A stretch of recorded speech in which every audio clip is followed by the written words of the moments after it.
On January 15th, 1999, I shot and killed Minh Nguyen and tried to shoot and kill his 3 friends, David, Vincent, and Andrew. I was tried for the death penalty, but because I lied at trial, I coached witnesses, and I got rid of evidence, they found me guilty of second-degree murder and was given 15 years to life in the California prison system.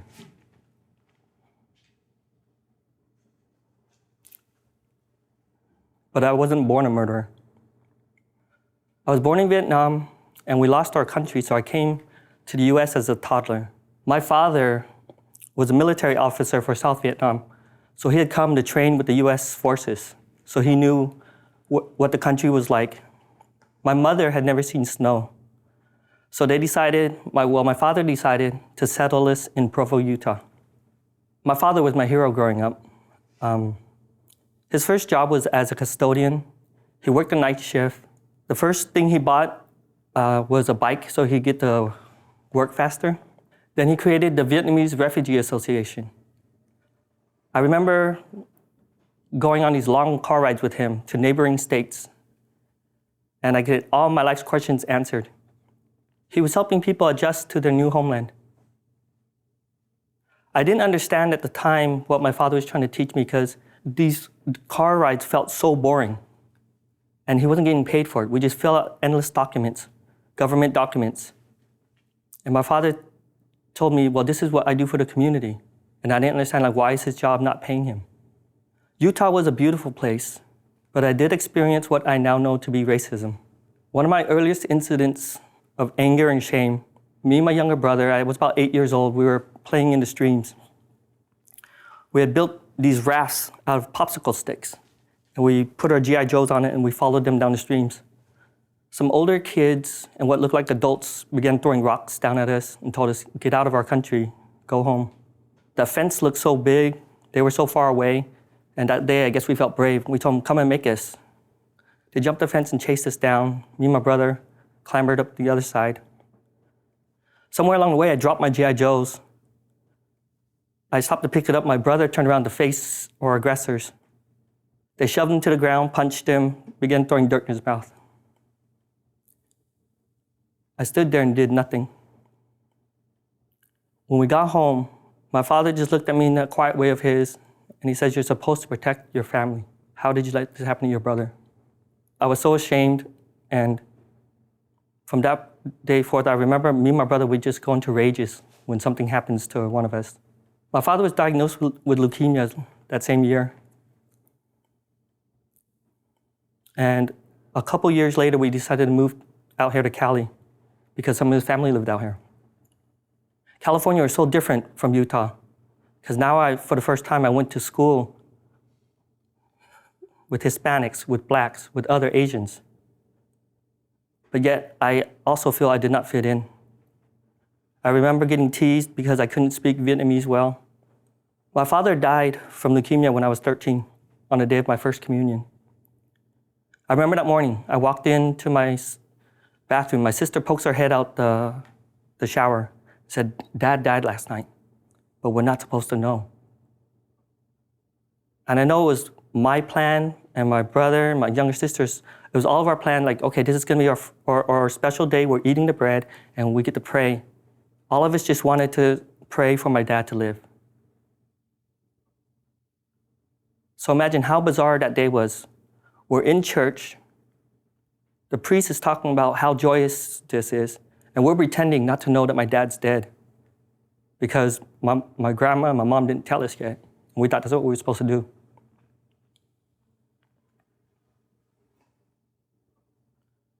My faith died at 13 years old that day. Within 4 years, by the age of 17, I was arrested for the first time. And I went down a long, dark path. I'm ashamed to say that I had no sense of remorse for the first 10, 11 years of my prison sentence. I used to justify it, say it wasn't my fault, or it was my life or theirs. That's what happens when you're in a gang. Luckily, I've always been a bookworm, and that's what provided escape for me. I have this tendency when I read, I go down these rabbit trails of books. Like I'll open the book, I read it, and get back to the acknowledgments. And I see what authors influenced them or what other books influenced them. And I read those books. So somewhere 2009, 2010, I was on this rabbit trail. And then I became fascinated with these books on the saints, particularly stories about saints that had failed in some way or another. And of course, that took me down other rabbit trails, and then I get fascinated with books on spirituality and mindfulness and personal development. So I remember it was one day on the prison yard, my head filled with these teachings and lessons of the saints. And I told myself, like, why does prison have to be punishment? Why can't this be a place where I can remake myself, even if I'm supposed to die in here? And of course, the answer comes back from the universe. I can. And I remember that exact moment. The sun was barely coming up over the hills, and I could feel the warmth. In the little blades of grass, I could see the individual drops of dew.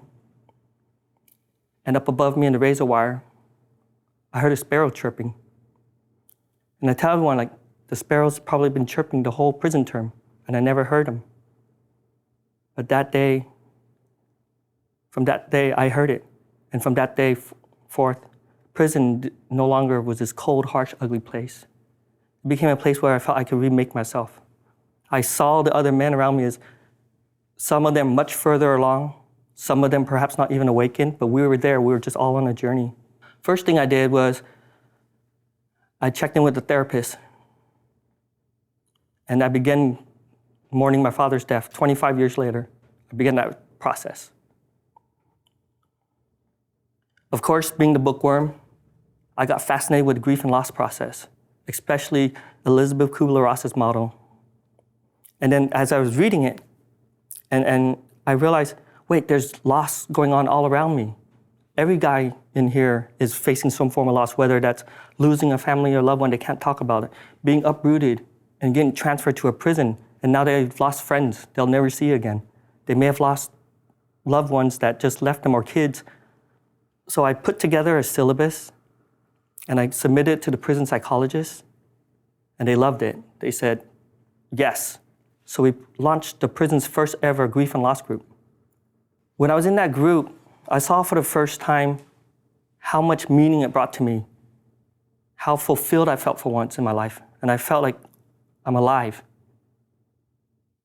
And then it dawned on me, this is what my dad was talking about creating some type of community where you can help and you can help others. So that got me thinking about, okay, what other groups do I want to join?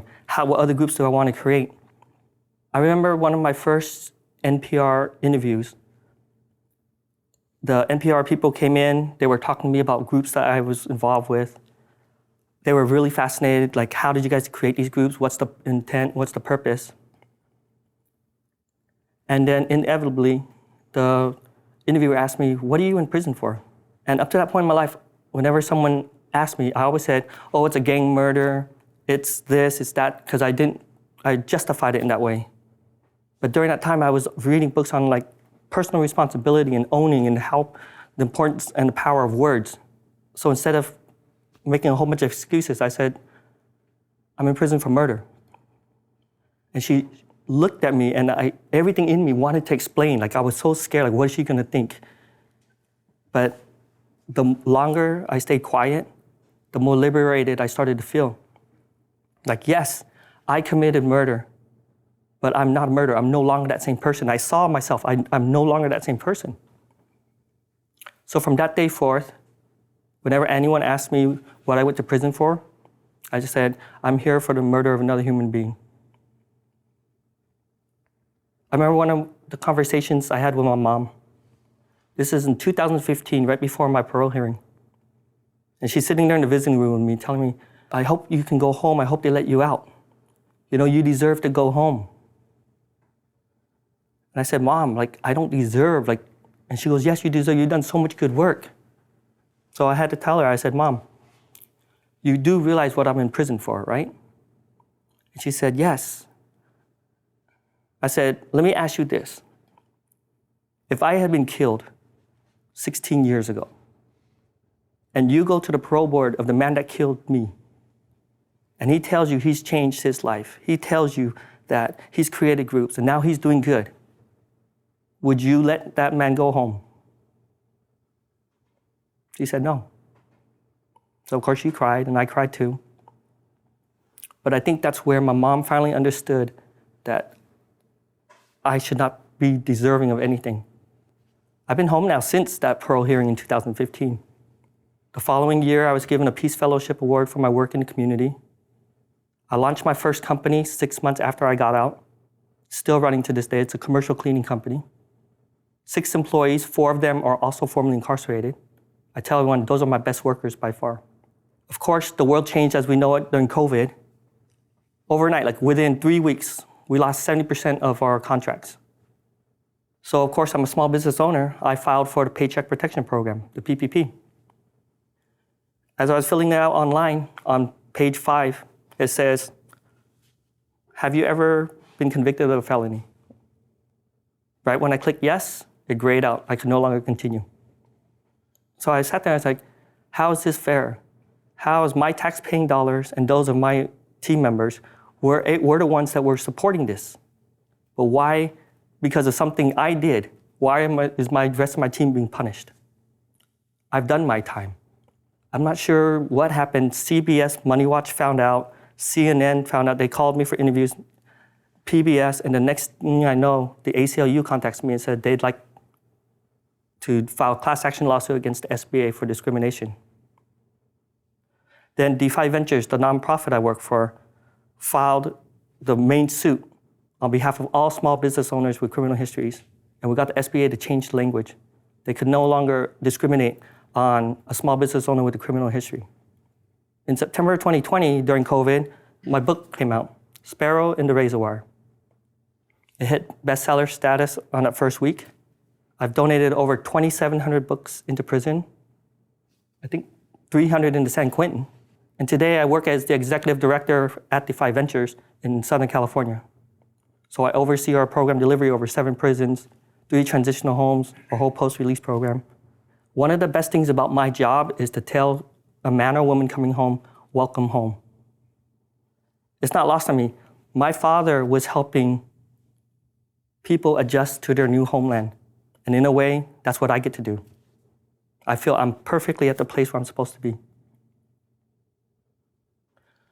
But despite these successes, there's still something that weighs heavy on me. Back in 2011, when the lights first came on for me, I wrote a letter to the mother of the man I killed.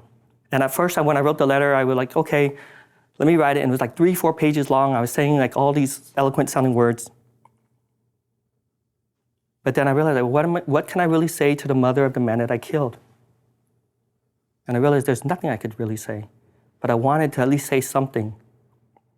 So I chopped it up, cut it down to about 6-7 sentences, and I sent it off to the Office of Victim Services. They returned it to me, which meant that she never received the letter. I remember the guys on the yard at the time, they were starting to parole lifers, so they told me, this is good. This is good news for you, because now there's a chance that you're not going to have victims show up at your parole hearing. But for me, I felt conflicted. I wanted her to receive this letter. And part of me also felt conflicted because I wanted to also go home, and I didn't know how to feel about all this. So I still have that letter. And I brought it with me. I'd like to share it with you. It's dated November 5th, 2011. Dear Mrs. Julian Huynh, I want you to know I am truly sorry for taking your son's life. I'm sorry for forever tainting the way you may see the world and taking the joy out of it. I pray that in some small way, my words could provide some measure of healing for you. I want you to know that I am not the same person that committed this violent and senseless act. And I'm living a life from here on out to honor the man I will be forever paying my penance for. Your son, Minh Huynh. Thank you.